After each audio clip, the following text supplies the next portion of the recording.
So last year I put together this tutorial explaining how I create these invasion visualizations on a battle map inside of Adobe After Effects. While this technique is really great and really customizable, it's very render intensive, and it also uses the Turbulent Displace effect, which I found to be quite wonky and hard to control, especially because I'm applying this on a shape layer that I then pre-comp that is then used flying around in a 3D scene. So what I decided to do a few months ago was to just go through and create a bunch of transition animations and then export those out as individual 10-second clips that I could then import and use in all future projects quickly and efficiently, as compared to using a pre-comp that increases render time and can give you other problems. Today I'm going to show you how I do this. It's kind of the same technique that I used in the tutorial from last year. However, in this one I'm going to show you how you can export and create your own library of transitions, or library of Luma mats essentially. So I'm going to break it down step by step how to create these, and then at the end I will show you how you can use these, and I'll even show you specifically how you can use it inside of GeoLayers. And for all of you who are members of my Patreon page, all of these assets are going to be available for free download over there. It doesn't matter which tier you join, even the lowest or cheapest tier, these are going to be available to you. Big shout out to my tier 3 patrons: Barnes Creative Studios, Tyson the Keymaster, Mike and Sandra over on YouTube at Flumi+1, Peter Krokovec, and Josh. Thanks to all you folks for making this video possible. All right, let's get into this. So first I'm going to create a comp, and I'll call it Transition 1. And I have set the aspect ratio here, like it's basically square. I have it 3000 by 3000 pixels. And this is because I work in 4K and I want it to be big enough to when I'm flying down, I still want the edges to be detailed. Now I'm setting a duration of 10 seconds, so all my transitions will be 10 seconds in length. We can change that and customize that later, so don't worry about that. So for the first step, I'm gonna go grab my shape tool and I'm gonna grab ellipse. And I wanna make sure that I've got a fill and that it's set to white, because these are going to be Luma mats, so I want this to be full blast white. So I have white here, and now I'm going to double click on this, which is going to give me this perfectly symmetrical ellipse. Now what I want to do is I'm going to grab the anchor point, so I'm going to hit Y, which is going to activate this pan behind tool, the anchor point tool. I'm going to grab this anchor point and I'm going to snap it to the bottom. And now the reason I want to do that is because I'm going to animate the scale of this, and I basically want this circle to just grow from the bottom. So now I'll grab scale, I'm going to keyframe 100, I'll take it to the end of 10 seconds, and then we'll go from 0 to 100. So here's what we have now, this circle just animating up over the course of 10 seconds. So basically what a Luma mat is when I bring this in later, what After Effects reads from that is pure white is going to be 100% opacity, pure black is going to be 0% opacity, and any of the white levels and black levels in between there are going to give you the different opacity levels. So that's why I want to keep it all the way white and all the way black. And naturally, to make this transition work, I want this circle or this ellipse to cover the entire screen. So I'm going to go over the second keyframe and scale it up until right over here, until it's covered all the way out here. So that's maybe like a scale of 125. But I can still see this area down here.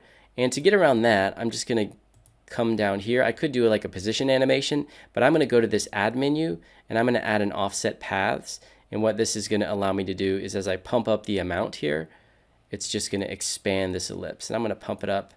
I'll pump it up to 430, and I'm going to keyframe that, and then we'll bring it down to 0. So now we have just 4 keyframes here, and we have this circle that grows and grows and grows from the bottom, and it eventually covers the entire composition panel with white. So we have a full transition. So you could essentially just go with this. If you want a really slow, like Star Wars style transition, you could go ahead and do that. But we're looking for those nice complex edges that are kind of moving around. So to get that look, I'm going to grab this shape layer, go to Effect, Distort, and then right down here you have your Turbulent Displace. And right away it's going to apply one of the displacement effects. So if I play this back right now, the default displacement effect is already going to give it some like wobbly movement. And once again, you could just go with this if you want. I mean, this looks good enough. So what I'm going to start doing now is I want to start duplicating the comp, because I want to really help you visualize and understand here how complex you can go with the different steps here. So you could theoretically just use this right here as a transition if you want. So I'll keep this as transition 1. Now I'm going to duplicate this and we'll open up transition 2. And where all the customization options really come into play is here in Turbulent Displace. There are displacement presets over here that you can switch between. So I'll switch this to twist. It's going to give you kind of a different look. Then you can really customize the look with amount, size, and complexity. So if I just bump up complexity right now, it maxes out at 10. So if I take it to 10, you can see how complex these edges are right now. And now you can see as that shape grows, it gives you a really, really interesting look. You know, while we're on the topic of invasion, that makes me think of today's sponsor, NordVPN. VPN stands for Virtual Private Network, and it's a service that provides you with a secure, encrypted tunnel that all of your online traffic is going to flow through. It's super easy to use. You can connect to a VPN with one click, or you can set it up to automatically click so it just runs in the background. There's over 5,400 servers in 59 countries, and it works on every major platform. You got Windows, Android, iOS, macOS, and Linux. I really have two great uses for NordVPN. First, I use a lot of co-working spaces. I travel around a lot, and I'm always worried about connecting to a public Wi-Fi. So VPNs are perfect in these scenarios. It allows me to focus on my work and not be obsessed with being hacked all the time. The second is accessing content overseas. So I'm originally from the United States, and I've been living in Europe for the past few years.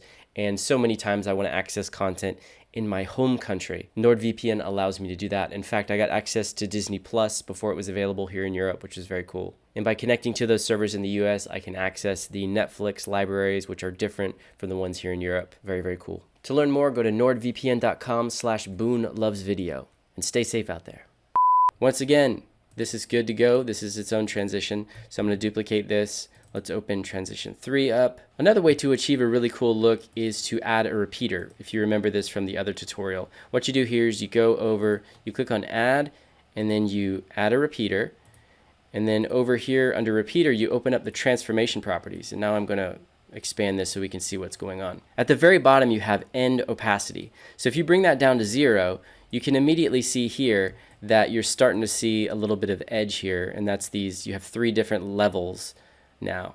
So what I want to do is I want to zero out the position of my repeater so it's perfectly behind my shape, and then I can scale it up. So I'll scale it up ever so slightly. Let's do like 100 and actually let's do a lot. Let's do 115. Now you can see what we've got here. So you have 3 copies and they go down in opacity each one. So this one's 100, this one's probably like 66, this one's probably 33. Now if I play this back, all right, that is looking great. One complaint somebody might have is that these look a little too uniform. Like these, you know, like all here, it's just that everything's following the same kind of shape. To make it even more dynamic, you could duplicate this. And then in transition number 4 here, what you could do, you could get rid of the repeater entirely, and you could actually just manually copy these. So I'm going to duplicate these copies. And just as with the repeater, let's go ahead and change the opacity here. So I want the top one to be 100, the middle one to be 66, and the bottom one here to be 33. And then what I'll do is I want this one to be the largest. So I'm going to scale this one up. And we already have a scale here. So what I could do is I could add a transform effect. If you just go to effect here, you can find that under distort as well. And we want these all to be different sizes. So for this one, we'll make this one 115, copy, and then paste it on here, layer 2, and then we'll make this one 105. Actually, let's do 110, and then this one will be 120, and then see what we got here. And now what I can do is I could even change the position here and like move it up a little bit. Move the position of this one up a little bit. And they're still uniform, so what you can do now is you can go to each one and just change. You could change the turbulent displacement default. You could change the evolution. Could even change the size here. There we go. So now we've got an even more unique look here. Okay, so now I've got 4 transitions here. I'm going to grab them all and bring them into the render queue. I'm going to export these out, and now I'm going to go open up a GeoLayers project and bring those video files in once they're completed and rendered. So here I have a really basic GeoLayers project set up. I have a simple map comp, and I have the state of Arkansas here as a shape layer, and it's drawn out as a pure white shape layer. So let's say that we have a civil war breakout in the United States, and Texas is going to invade Arkansas. So here we have the state of Arkansas, and now I'm going to go grab those transition animations. And I've got all 4 of them here. Let's bring these in. And now these are just simple MOV files, 3000 by 3000 pixels. So let's grab this one here. I'm going to bring it over my comp here. And now the way that I like to do this is I first grab the anchor point tool, and I like to put this at the bottom. Since I animated this from the very center of the bottom of this layer, I like my anchor point to be there. And now I'm going to position this Now Texas is over here, so we want to position this right over here. Like now I'm just going to rotate this layer. I hit W for rotate, and now we can scale this down. And if you want to, you can actually scale, change the proportions here to make it fit perfectly so it's not too big, not too small. And you're not going to really notice unless you stretch these way out, it'll probably still look good. Okay, so this is placed properly. It's right over the state of Arkansas. Now what I want to do is attach it to my map comp layer. So I'm going to attach it to the anchor point here, or to the anchor layer, and then I'm going to switch this to 3D. And now if I move this map comp around, if I pitch it or I do anything to it, you're going to see that it stays flat with this map. Okay, so now I can simply grab Arkansas and toggle my switches and modes, and with the transition layer directly above it, I'm going to go to Luma matte. And now that's going to turn off the visibility of my transition, and I'm going to go ahead and change the blend mode here, turn it to overlay so that it looks a little bit better. And actually, since we're talking about Texas, let's go ahead and draw out Texas as a shape layer, and we'll also switch the blend mode of Texas here to overlay. So now we can see here is Texas, and now they're going to invade Arkansas. And what's really cool about this is that now you can duplicate this, and since I have 4 transitions, watch this, I'm going to duplicate this 4 times. And the reason I'm duplicating this is because I've attached it to my map comp. I don't want to have to redo that with every new layer that I bring in. And now what I can simply do is I can test out different transitions. So I bring the playhead here, and now we're looking at our transition that we got going on here. I'm going to grab transition number 3, hold Alt, and swap it out with this one. We'll grab transition number 2, hold Alt, swap it out with this one.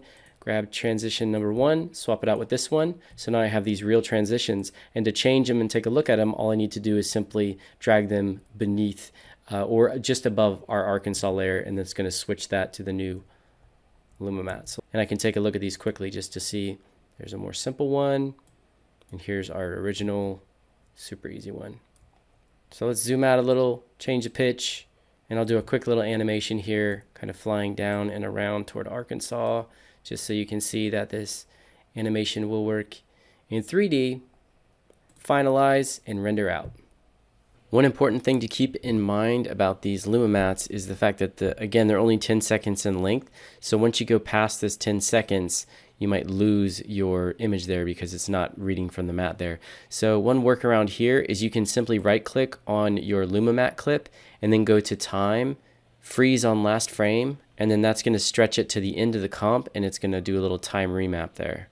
Okay, so there you have it, some invasion transitions, some animated Luma mattes. And again, I use these on much more than just invasion visualizations. I've used it just on a recent video. I used it on some text elements to make them fly on screen, and it looked really nice. Again, if you're interested in downloading these, go check out my Patreon page. You can join and you'll get access to all these files with a bunch of other old stuff that you can get access to as well. If not, if you just like to purchase these, let me know down in the comment section and I can throw them up on my Gumroad page for a cheap price. If you're not interested in joining the Patreon, that's always a possibility. Okay, so if you liked the video, be sure to hit that thumbs up. If you want to see more, and if you want to see more content like this, be sure to subscribe to the channel and hit that notification bell so you're aware every time I upload a video. It's usually every 2 weeks, so it's not too annoying.